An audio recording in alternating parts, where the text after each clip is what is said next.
Hi guys, this is the Work Your Money podcast with host Michelle Wong, and I have a great guest. His name is Cliff Smith.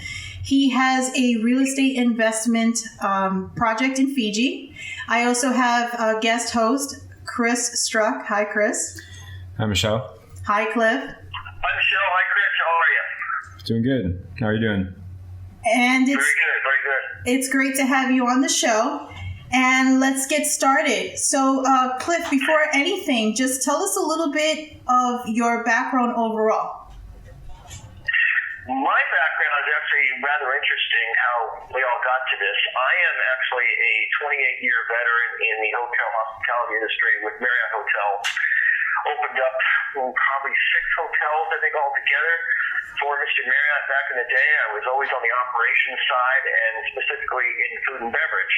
And so, that's my background. I did have I ran a technology company for a little while that we took public. I'm actually the chief operations officer currently for a company called Celebrity Lifestyle Brands, and also the director of development here for the Taja City project in Fiji.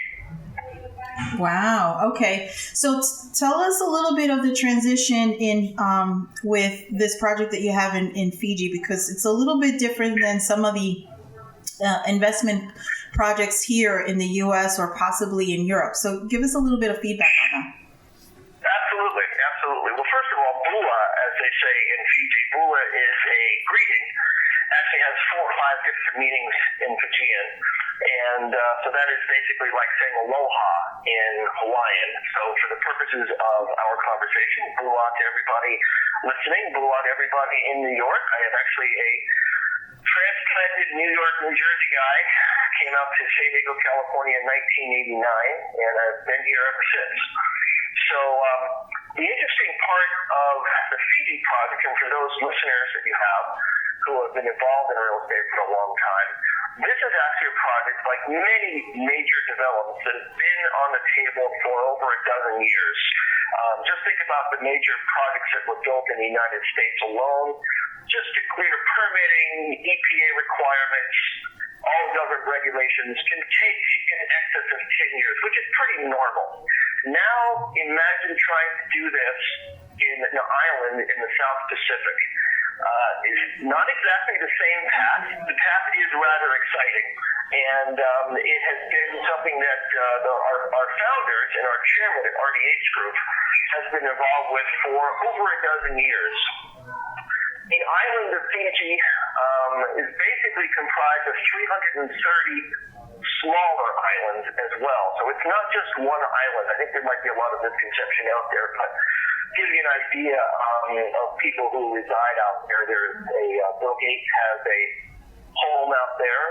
Anthony Robbins, known as Tony Robbins, has a resort out there and a private residence. And there's also the Jacques Cousteau group that's out there. And pretty much every major hotel chain has some type of representation within the island chains of Fiji. So it's not unusual for people to go there and to build, but the timing and the political climate at this current time is basically one that is more accepting of this particular project. And for those who are kind of maybe not knowing any of the precursory information, we're not just building a building. We're building a brand new city. This is a big project that is comprised of 3 main parcels of land. There's an initial 5,500 acres adjacent to another property of 7,000 acres. So as you can imagine, that's a significant piece of property. There's quite a few landowners involved. And also that is something not just unique to Fiji, but in a lot of places that may not have all the controls in place. There are a lot of interesting characters that are tied to a lot of different real estate development deals in this part of the world. I will tell you that it has taken years of relationship building with the Fijian Prime Minister and the ministers of Fiji just to make sure that we're on the radar and everything is above board.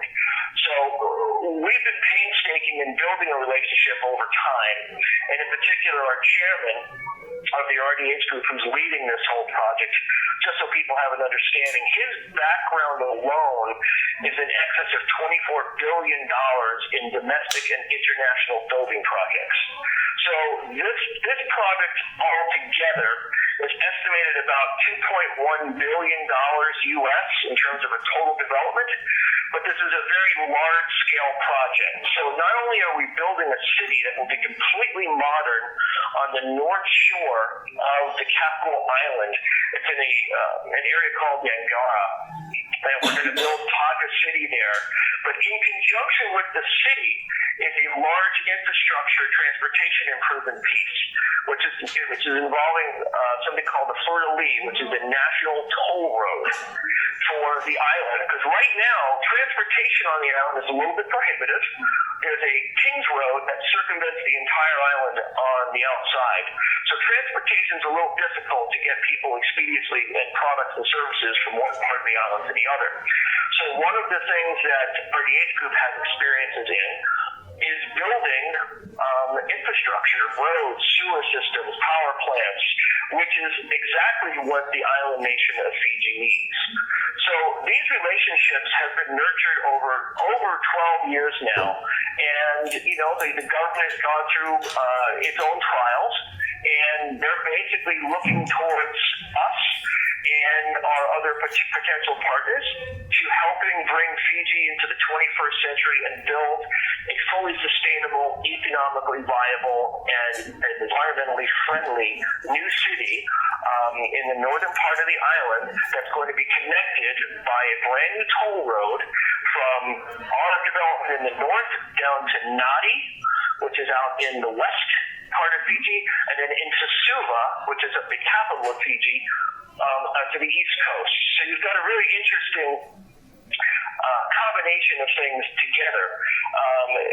They're going to be connected eventually between all three of the major points, and that will also allow for further development in the interior of the island, which for the most part is pretty desolate. It's pretty empty. But as you can imagine, in a place that is as pristine as Fiji, there is a lot of concern that we do this right. So there's never been any rush to get this done. The folks in Fiji and the government are just very particular about who they work with. They're very particular about protecting the land, protecting their reputation. They don't want this to be a quick land grab or a money grab. So we're finally in a position, after a lot of preliminary engineering studies and surveys, we've probably spent close to $2 million in developmental funds to basically map out the road, figure out where the city's going to go, determine the pieces of this. And just to give everybody an idea of the whole scope, there is information on a website that we built called Taga City. It's TADRA city.com, TagaCity.com. You can go there and get a good idea of the size of this project, because there's quite a few elements to this whole thing, just to give you an idea. So there's general infrastructure from power plants that need to be built, certainly a sewer and waste system, a commercial pier, which we'll talk about a little bit later, a marina park, 5-star hotels, a professional golf course, which I'll also touch on a little bit, a complete financial center, a healthcare campus or hospital, a tourist center, a sports and entertainment center, a regional air landing zone, as well as single and multi-residential housing. So we say all of these things because if you think about, just picture yourself, we'll bring it back to New York, okay, because that's where I'm from. When New York first started, everything started down in one part of the island, and because of transportation, it limited the way the country and the city could grow. But now that all of these things are taking place here on the island, they're ready to expand. Their economy is the strongest in the entire South Pacific region and basically garners the most tourism of all of the other islands that is in the region. So it really is a rather interesting position for us to be in. There's a interesting report that was put together called the South Pacific and Tourism Report that was put out by Colliers International that basically said that Fiji is the big dog in the neighborhood, and they are primed for growth. So it's one of those things that we don't take lightly, and we understand all of the serious implications to developing a brand new city like this.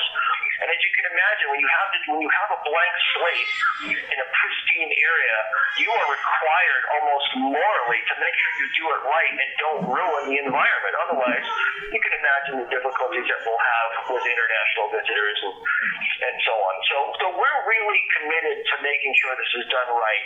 And hence, Michelle, this is really one of the reasons I wanted to come on your show, to basically express to people that we're not only looking for investment partners, but development partners. And that's going to be key. We have quite a few of them kind of in line, so to speak, that are ready to go to work. But in terms of securing the land, there are certain steps that have to be taken in order for that to come under control before we can actually start, selling pieces of the property and developing mega pads and all of these different installations and pieces that I was just talking about.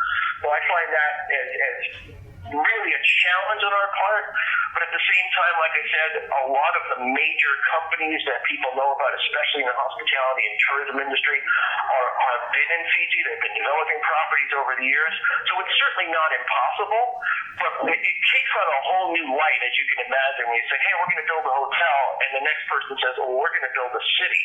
It's like, really? Wow, that's pretty impressive. So there's a lot of moving parts. There's definitely a lot of moving parts, and something that we're looking forward to the challenge.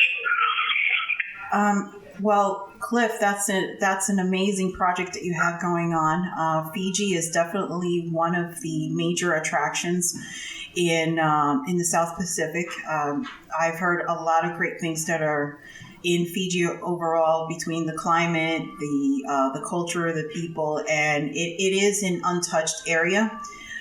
It's definitely a great place for people to vacation or possibly even reside if, particularly for people that are looking to retire or just kind of go into a more remote area. That would be a perfect place. And traveling wise, that's a great destination for people that want to travel to an exotic place. Overall, I do like the concept of what you're doing with this development project.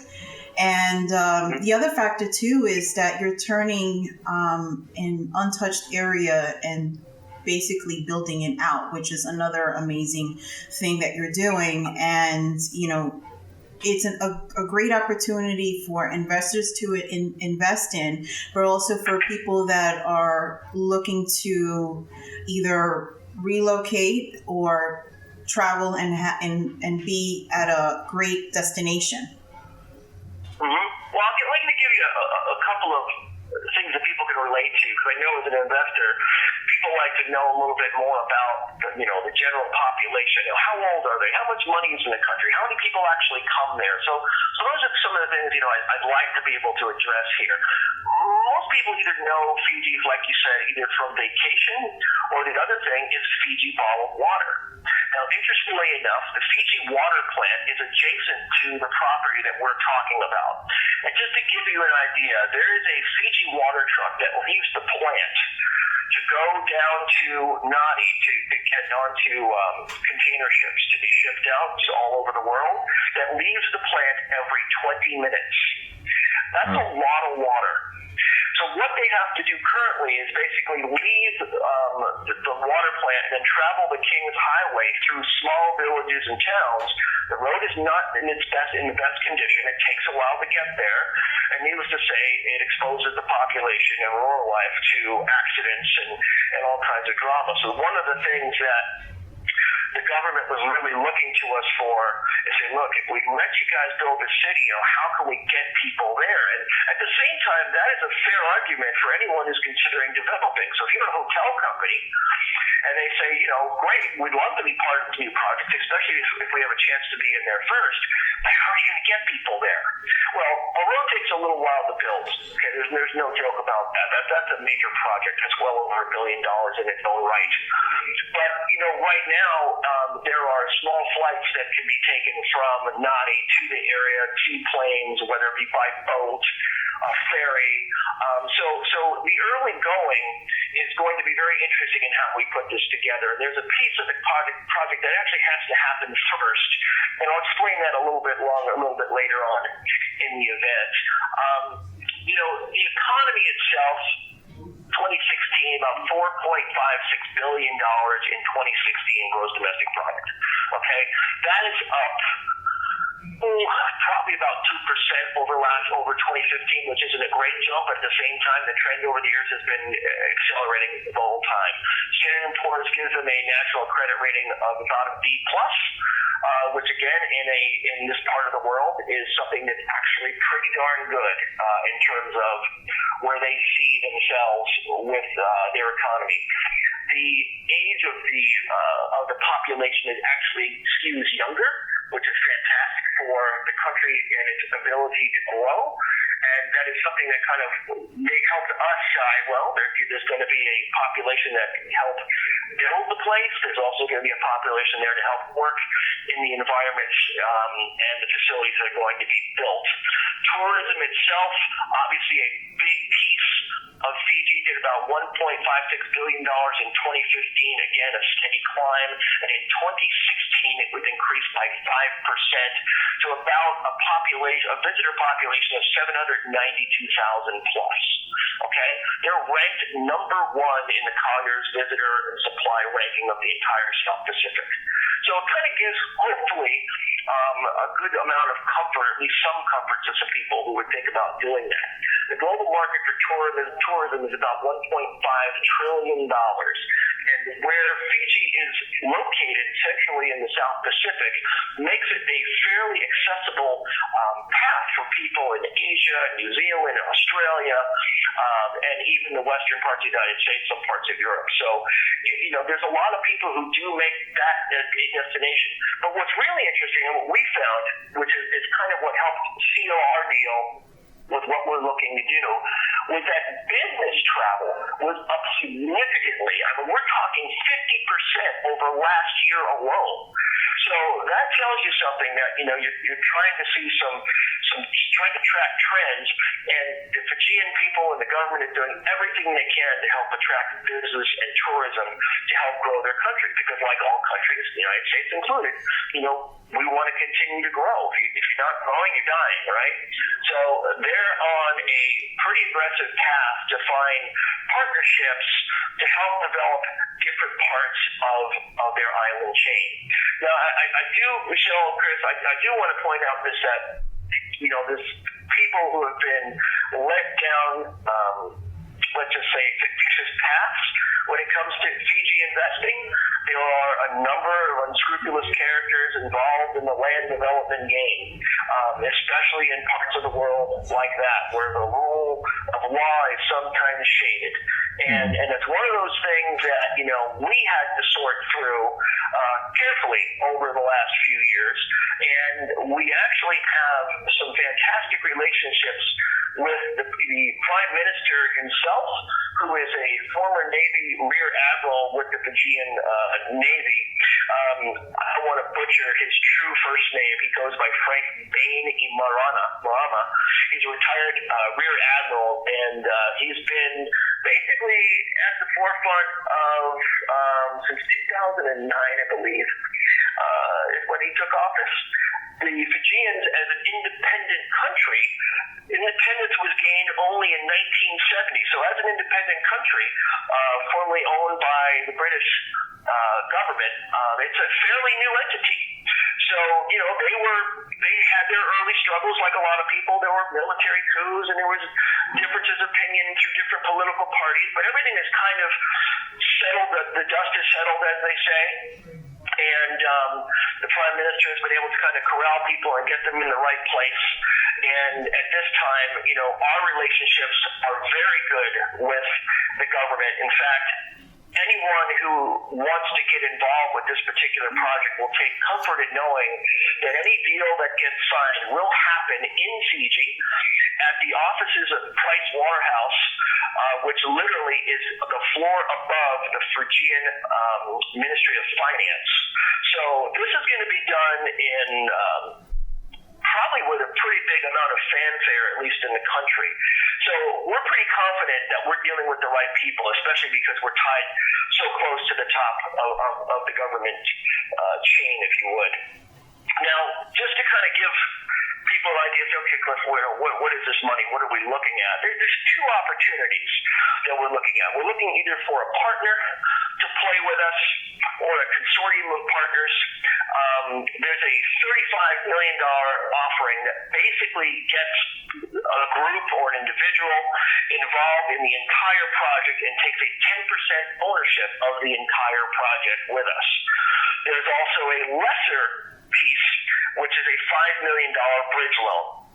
There would be a double on that money because we have secondary money, Michelle, that is willing to come in, but as you can imagine, and I think a lot of other people listening can relate to, first money in is usually the toughest money to get, right? Nobody likes to take chance. Nobody wants to put their toe in the pool. We've had a few people looking at the deal, but it's one of those things where some of the more substantial players say, you know what? You get this thing settled, you get it under your control, we'll come in and we'll help build the project. And we've got several sources, not just one or two. We've got several sources of people that are looking at it from that perspective. So I want to address the $5 million real quick. That basically will take care of all appropriations, all entitlements to the land, all the permitting that has to be done, as well as any of the establishing of local offices and some other surveys that need to be done from the infrastructure perspective. That $5 million bridge loan would be paid out within 5 years or sooner for the second round financer to come in. And I stretch it to 5 years only because when you're estimating a project, especially of this size and scope, you've got to figure everything takes twice as long, costs twice as much, right? So, I mean, that's kind of the key. The good thing for an investor to know is that the American dollar specifically, in terms of relationship, goes a lot further. It's worth about, the Fijian dollar is worth about 50 cents to every American dollar. So when I say $5 million US, that's actually like, that's almost a double over there. So we can get pretty far down the road. So we're looking to basically take that $5 million person or group or consortium and flip that out. You'll get a double on your money upon the second, but there is no equity play in that piece. A $35 million investment gets you 10% ownership throughout the entire project. Now, when we talk about land in the United States, there is ownership involved. And if anybody who's been involved with foreign investment, a lot of times you simply cannot buy the land. And that is the way it works in Fiji. Same and similar situation as in Mexico. You really can't buy land in Mexico if you're not of Mexican origin. You can lease it for 50-year terms, 99-year terms, and so on. In Fiji, these are 99-year renewable leases. So basically, you have control for 99 years, but you're never going to own the land. We, as the developers, will never own the land. That's just the way the government has set it up. To go backwards just a little bit, where I talked about there were some unscrupulous people trying to raise money for different parts of land deals.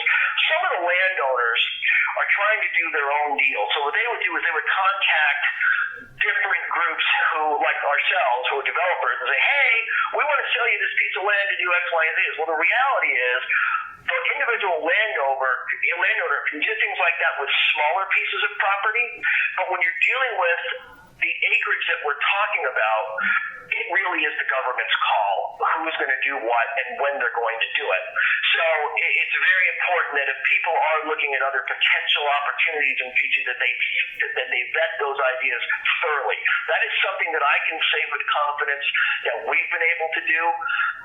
Anyone who does want to get involved would certainly be involved in some conference calls overseas. They'll be involved with calls with our chairman to make sure that there's a comfort level, because by the time we get to Fiji to close the deal, all of the details should be done.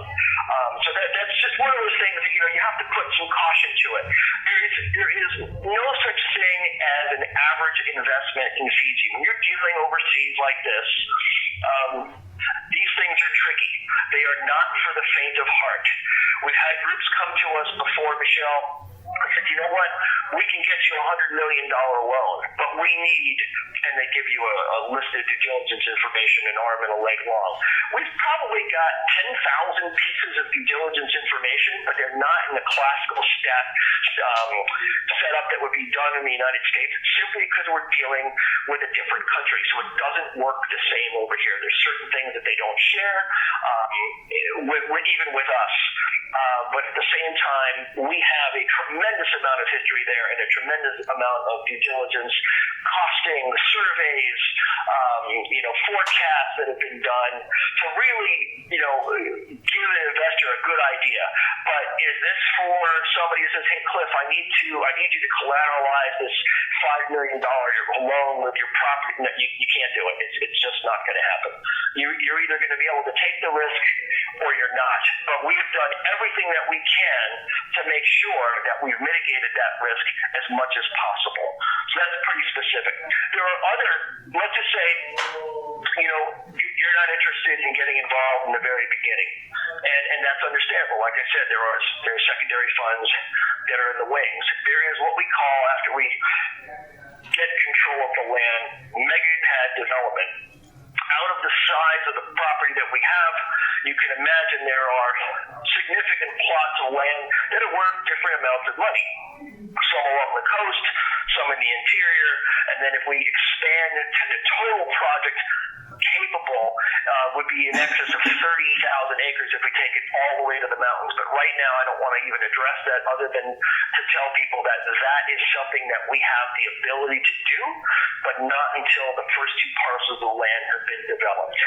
Okay, so you're talking about an initial, just to recap, 5,500 initial acres and additional 7,000 acres with the ability to go further than that if everything should warrant. That makes sense. So when I say megapad developments, we're talking about hotel space, we're talking about hospitals, we're talking about the sports stadium and so on. Those pieces alone require a significant amount of acreage just to do them correctly. We have the ability to start selling the property pieces as soon as we close on the land. Another interesting piece for investors to take note is that the value of the land immediately goes to $200 million US upon closing. So basically $5 million turns the value into about $200 million in US.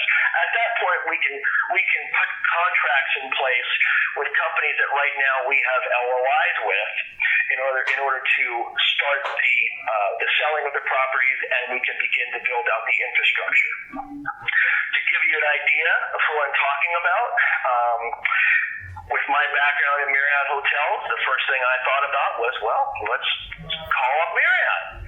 And I actually have an LOI. We received an LOI from Marriott International. Actually, their offices are in New Zealand, I believe. And they have agreed that if we get this project under control, that they would seriously consider putting a 5-star Ritz-Carlton luxury resort on the property. They would be one of our first tenants on the property and giving them use of the preferred land along the coast to build their facility. The other interesting piece that I did is I went to, because I'm an avid golfer. Okay, here we are in the summer, so people are out playing golf, right? In San Diego, we're a little bit luckier than most because we get to play year-round out here. But that said, I contacted the Asian Tour, which is the PGA's arm in Asia, let's just say, and that's the professional golf tour that resides in that part of the world. They did their first tournament, actually, in Fiji on I don't want to degrade the course, but let's just say on a first blush, it's not the kind of course that they would typically play on, but they had a great first tournament. They have also signed an LOI that would say, you know what, we would like to put a course there. We'd like to help design it with you. We have a guy that will design the course. And the whole idea, Michelle, is that the course would actually be part of the Marriott 5-star resort. So you've got a nice combination, a nice anchor, so to speak, that would be done for the project to help bring in additional clients.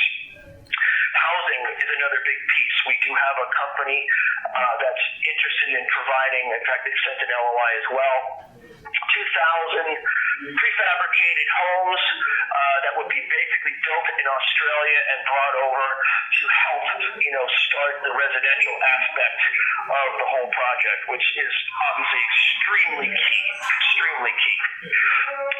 One of the biggest pieces is people ask me this, how are you going to develop it if this is in such a remote part of the island? And I said, well, that's a really good question. And it deserves its own thought, because moving construction equipment, supplies, personnel to a remote part of the island is not an easy thing if all you have to travel on is the King's Highway or King's Road. So what we're going to do is we're actually going to put in a commercial pier, cargo pier, off of the tip of our property. That reasons we can circumvent all of the drama with the traffic and dealing with coming into Nadi and driving things up the road. At the same time, that pier will be used to bring in construction equipment and eventually be turned into a pier where cargo could come in and go out.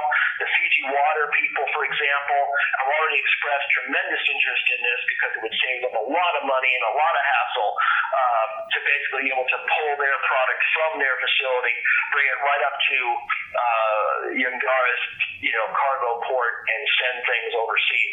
So that's going to be the very first piece of infrastructure that gets built, because with that really is the door to everything else.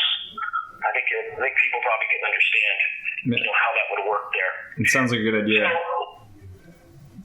Starting with it sounds like a good idea starting with the commercial pier. I did have a question. Like, who are you guys also building the road that would be going into the city, or what's the plan for the tollway? Good question. Yes, RDH's history has been, like I said early on, has been in building roadways and infrastructure. They've built a number of bridges and tunnels and highways throughout the United States and in other countries around the world. So that is kind of a core competency of the RDH group. Can they do it all on their own? Well, as a group, we can kind of organize a number of other subcontractors. We would probably act more as a contract management or a general contractor scenario, and bring on other experts in the region. We actually were talking to a group, a very large group, just a couple weeks ago, and so those things are in conversation, but we would be part of that. But is it part of the overall project? Yes, but we're actually handling that separately, because the National Toll Road is going to come with sovereign guarantees that are going to be required to build this road. Because as you can imagine, Chris, building a road crossing through, the island from three different points is going to take a lot of moving. There's going to be indigenous populations in different areas that this is going to go through. There's going to be different tribal lands that you've got to deal with. So it's a very complex part of the project. But at the same time, that one element was one of the things that we were told by the Fijian Prime Minister and the government's Cliff. This is kind of essential in doing what we're going to do, because if you don't build the road, we don't want it to become a ghost city, right? Where you build the city and no one can really get there or they can't access it. So it is part of the project, but it will be handled separately. Hopefully that answers your question, Chris. Cliff, I have a quick question. Overall, Sure. this project, how long will it take for it to be developed and completed? Well, you can build things in that part of the world pretty much year-round. I mean, they don't have a winter. I can only relate it to, your side of the country. I grew up there, so I know that construction essentially only goes so far into the season, and then when it gets real cold and wet and snowy and icy, you really can't build anything. In Fiji, they do have a wet season, right? So there's a kind of the typical monsoon season and so on, but things don't necessarily stop. So you have the ability to build through it. Now, we're not looking to slap this thing together. We're going to take a lot of care in putting this together. So I'd say you're probably looking at, for major components, 5 to 7 years, to be honest with you, between permitting, the rest of the engineering that has to be done, because infrastructure has to be done first, right? Just to build a power plant and a sewer treatment plant, those will probably take 3 years on their own, right? But once the infrastructure is laid, electrical is put into the ground, then the rest of it can come up, at a pretty good clip. And one of the things RDH is really good at is organizing all the many, many details that go with a project of this size. I mean, this is stuff that, I thought building a hotel was difficult. I wasn't involved, just to clarify, I wasn't involved with the actual structure building, but I would basically go into a Marriott hotel that was being built, and I would hire the staff, pick out and develop menus, uniforms, that kind of thing. What we called it 5SU, which is all the china, glass, silver, linen inventory. Those were difficult things. But now, when you're talking about building a city, imagine the complexity that's on top of that. So there's a lot of moving parts. So, Michelle, for me to say, what's a definite drop-dead time, I can only give you an estimate. And if I said 5 to 7 years, well, you probably figure truly completion, probably closer to 10. Right? But the project actually is profitable, right from the jump, because once we get control of the land, the value of the land goes up significantly. So technically, if we wanted to flip the project, there's an opportunity to do that. But then, of course, you don't take part in the long-term value of the project, which will be in the billions of dollars. And you're basically generating cash from the rentals, the agreements, the fees used for the pier. I mean, there's a lot of different ways, money will be made for the project. But just from a point of selling land, you've probably got roughly 50 megapads. The net value will go anywhere between $10 and $20 million per megapad, depending on its location, depending on its accessibility to the road, to the coast, and wherever that might be, and also the use. Right? If you want to build something on the coast, well, then obviously that's going to be a more expensive pad than it would be inside. Oh, one other thing, a very important thing I forgot to mention. A $35 million player would not only get 10% of the entire project, they would also get a choice of megapads to build a structure on. And when I say structure, I'm talking about a hotel, something that can generate money, a hospital, which is something they really need there, our medical facilities. So those kind of things, I think when you look at the price of real estate just in New York alone, I mean, I see there's some interesting TV shows on now that talk about selling Manhattan. The name escapes me what it's called right now, but I mean, I see these apartments going for $15-20 million, and I'm like, wow, that's quite an apartment. You're referring to 35. Yeah, Cliff, you're referring to $1 Million Listing. There you go. Thank you. Yeah, there's $1 million New York. There's $1 million Manhattan. There's $1 million Los Angeles, and all over that. And, in LA, they're not getting great deals either because the price of land is just so high. But you understand the connotation I'm trying to set here. I mean, for that kind of money, you can be involved in a very big project that will not only be good for you, financially, but at the same time, there's a lot of social well-being that comes with this, because the Fijian people, they've been working hard and doing their thing, but they're stuck in the middle of the South Pacific. So they're looking to grow and improve the lives of its population. So not only would this be a profitable venture, it would also, do some social good for those in that part of the world, which, like everyone, is always looking to improve, right? And that, quite honestly, that is what attracted our chairman to the entire project in the first place. He's got a very big heart for this kind of thing, and he's like, look, if I can do some good and help some people, why not? He's done it all over the world, and this is what he wants to call his swan song, so to speak, because this is probably the largest project overall that he was ever going to be involved with. So, we put together a good team of people to take on the engineering pieces, the political relationships, all of the studies that have to be done, the engineering, the surveys. It's unbelievable to me, because I've never been involved with a project that size, but it's very exciting to be part of it. So, I say to them, I say, look, my expertise is in building relationships and bringing clients. So when I was able to bring the Marriott and the Asian tour to the table, they said, you know what, we'd love to be part of this. If you guys do X, Y, and Z, we're there. So, that I think gives us a good amount of credibility from the start. I will tell you that, because people have asked me, I think, look, how are you going to sell this? Are you going to put together an internal team? What are you going to do? And I said, well, quite honestly, I don't sell real estate. That's not what I do. I like to look at it as, let me find the best of breed, because that's what I'm looking for, is kind of the best of breed. So if we can find a large company, I'll just use Colliers International as an example. There are many like it, that have the wherewithal, the knowledge of the region, and the contacts. I would tap them and say, look, I'm looking to bring assistance in to help fill out the different aspects of the project that we need.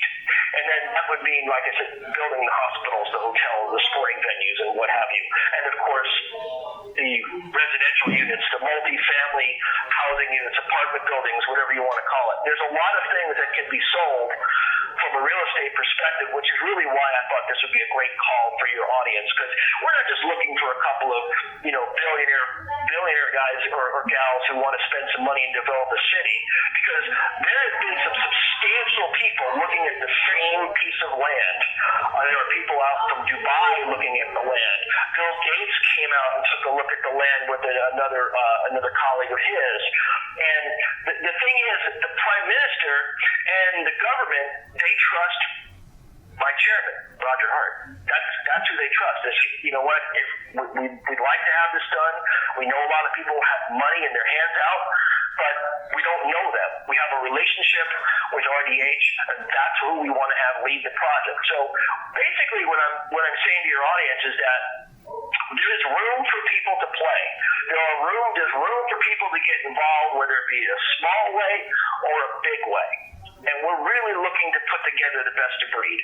So, if there's people out there. Now, I want to give a shout out, because there's a group out there in New York City that I belong to called the Wall Street Dead Ahead Networking Group. This is a group of Wall Street securities attorneys, people involved, investment bankers. There are probably 600 members altogether, and every year they do an event in New York City in October. And so those of you who might be listening who say, you know what, I would love to get some more access to capital to do what I do for my own little business, I wanted to provide your audience, Michelle, with lead, let's just say, of how they can possibly get to these people. You know as well as I do, it's not easy to source money for different projects.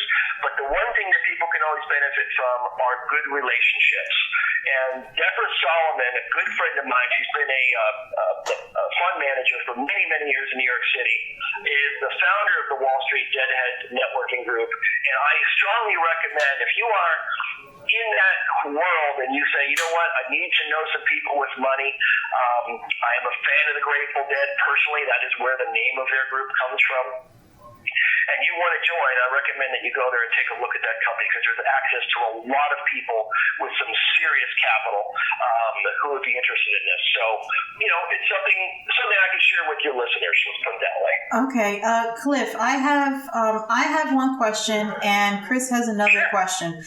So, Chris, what was your question? So my question real quick is, how long can you get the commercial pier set up, or how long will it take to get that set up and get Fiji involved in terms of getting them to use it to ship water out? Because I think that sounds like the easiest income stream. So how long would that kind of project take? Well, when you look at it, and that's a good question, Chris, because a commercial pier out here, when you think, especially in the New York area, you think about over on the river in Elizabeth, New Jersey, right? You have those huge cranes and the sea train cargo ships come in. We're not building a pier like that. That is a big complex. Well, this is going to be something that's going to be able to handle cargo ships on one side, cruise passenger ships on the other, okay? So this way it's going to be both bringing tourists in and users of the different pieces of property, as well as a commercial need for our supplies, for Fiji water to ship out. So development, that's a good piece. The North Shore of Fiji has a lot of coral off of it, right? It's a very rough but very pristine area. And there is dredging equipment that's going to have to come in to basically make a channel that's going to be deep enough for these cargo vessels to come in. And depending on which dredger you get, it changes the time. So there's we'll call it a super dredger that's on project right now in a different part of the world, that if it was employed, we can get the thing dug and built in probably 9 months' time. And if we don't get the super dredger, then it would probably take closer to a year and a half, just to get the thing built, because it all has to be done, as you can imagine, Chris, very carefully. You got to know what you're doing. You don't want to upset, any of the folks who are concerned from the EPA's perspective out there, and we want to pay a lot of respect to the area. We're not looking to destroy property, but in a situation where you're building a pier in that part of the island, there is a lot of offshore corals and ledges that need to be kind of literally taken out before you can have a ship come in. So it'll take a little bit of time, but once it's dredged, the pier itself can go in pretty quickly, because there are companies, Chris, that specialize in pier construction, and they have it wired pretty good. They got it wired pretty good. Okay, so Cliff, I have a question. For individuals that are looking to invest, actually this is a two-part question. If it's individual that want to invest in this, what is the smallest amount that they can invest in? And if it's a group of individuals, say like a group of 5-10 people that want to pool in money together to also invest, how much they can put in? Okay, well, as a group of individuals, we look at one thing. We look at the end number, okay? So we have two end numbers. We've got the $5 million bridge loan, and you have a $35 million, let's just say, equity partnership piece to get in. We are not selling securities, okay? The deal that we do with a group of people, since you addressed it as a group of people, okay, it's going to be a term sheet deal. So look, we're offering you a double on your money at $5 million based upon the minute that the secondary money comes in, we pay you out, you walk away. Have a nice day, right? If you say, you know what, we want to do the $5 million bridge loan, but we'd actually like to do another piece of this. So that's why I say it's going to be a term sheet. Nothing is set in stone in terms of, it's not like when you do something in the United States, you say, you know what, I'm going to invest in this company and I need a $50,000 minimum investment. We are really not looking to put together 60 people to do this. That's not our goal. We're kind of looking for, like you said, maybe 5 or 6 people to form this kind of a group. So everybody puts in $1 million, boom, boom, boom, and the $5 million is taken care of. Same thing with the 35. We're not selling this as securities. There's no private placement memorandum to give anybody. We're not selling stock. This is an international deal. It's all kind of governed by the British, because they're kind of, even though it's an independent country, it kind of follows the British law, so to speak. So there are different ways in which this is going to have to be done, but we're looking to be very flexible with creating the terms. Like, is it going to be a debt structure? Is it going to be equity? Is it going to be a bridge loan? Is it going to be a combination of both? Is it a convertible note? We're open to all of the above. It really is, because we cannot limit this to one structure or the other just because of the type of environment we're dealing with over there. So we want it to be open, especially when you're dealing with international investors as well. We do have people from overseas who are looking at the opportunity, like I said, some of them specifically in the secondary market. They just, there's a lot of resistance to that first person in the pool, or first toe in the pool. However, those people will be well compensated for those people to get involved. Hopefully that answers your question. Okay, so basically what you're saying is there's various opportunities for different levels of investors and the different levels that you have open for them in the project. Correct. Okay. It's a little restricted in that regard. It's not open to, like I said, everybody at this point. Mm-hmm. However, once we get control of the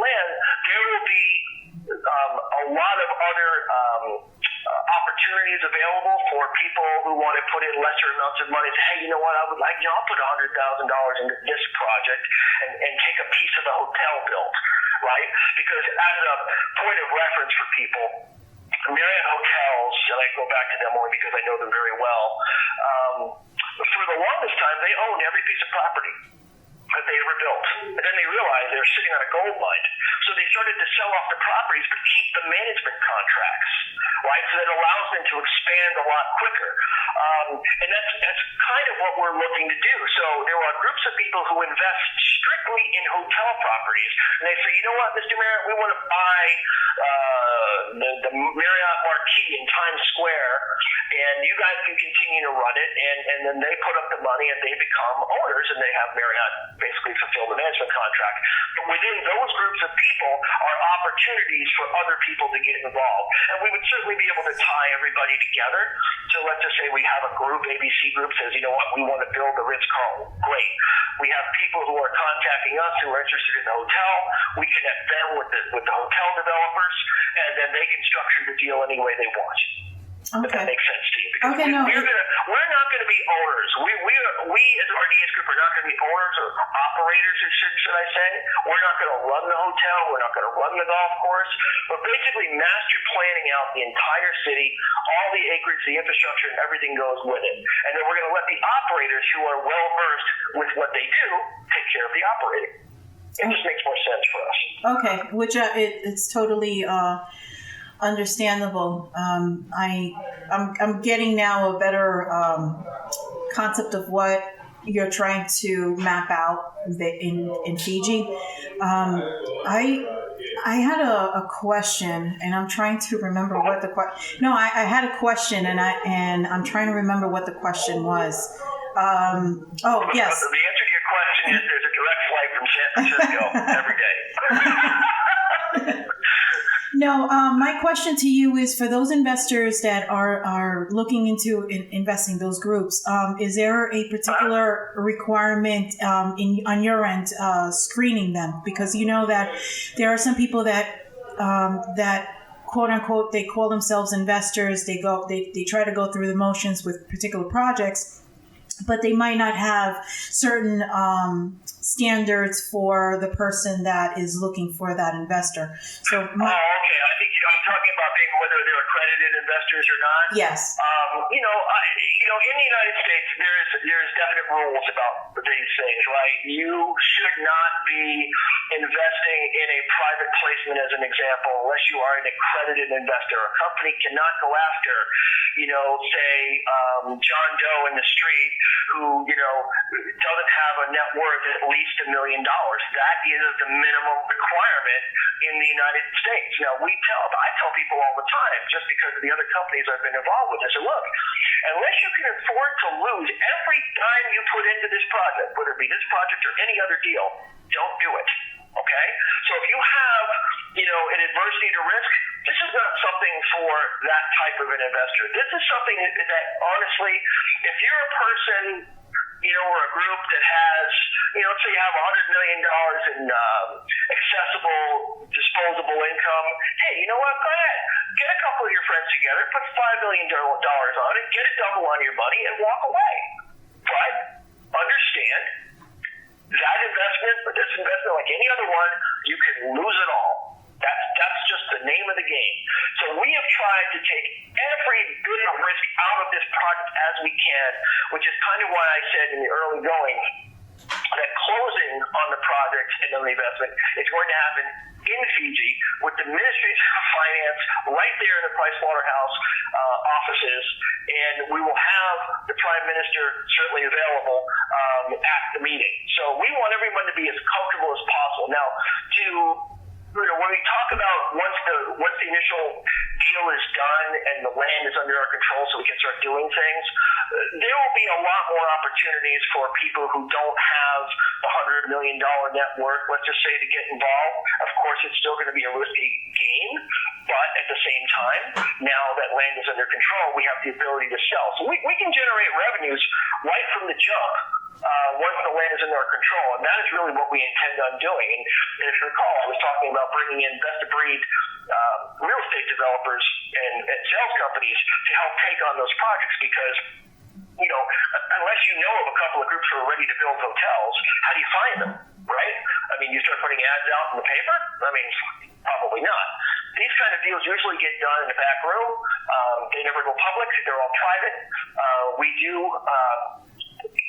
hold in confidence anybody that we deal with. It's not one of these things where if you get involved with this, we're going to be announcing to the world that so-and-so is involved.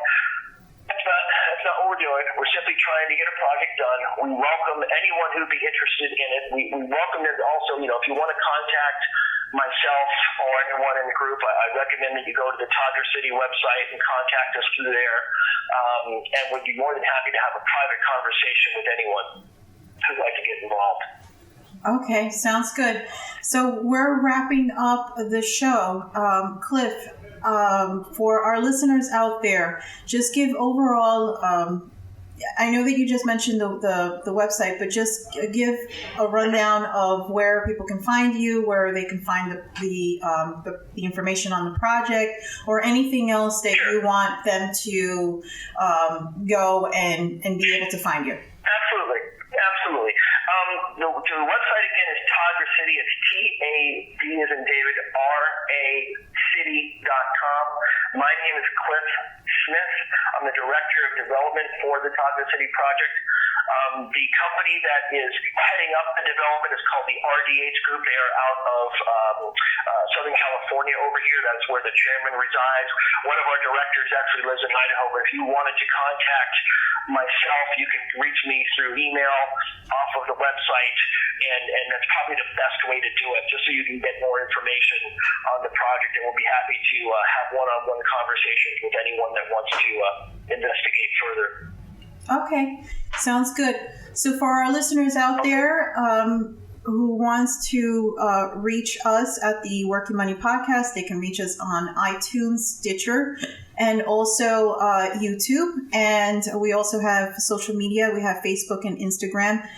Facebook is Work Your Money. Instagram is Work Your Money Podcast. So for everyone out there, I thank you all. Cliff, it was a pleasure to have you on the show. It was very insightful to know more about your project. I would love to have you back and discuss a little bit more of the progress that you have with your project. And that'd be fantastic. Yes, that would be great. Until the next time, guys, this is the Work Your Money podcast. Have a great evening. Take care. Thank you, Michelle. Thank you, Chris. Thank you, everybody. Have a great day. You too. Thank you, Bye. Cliff. Bye-bye.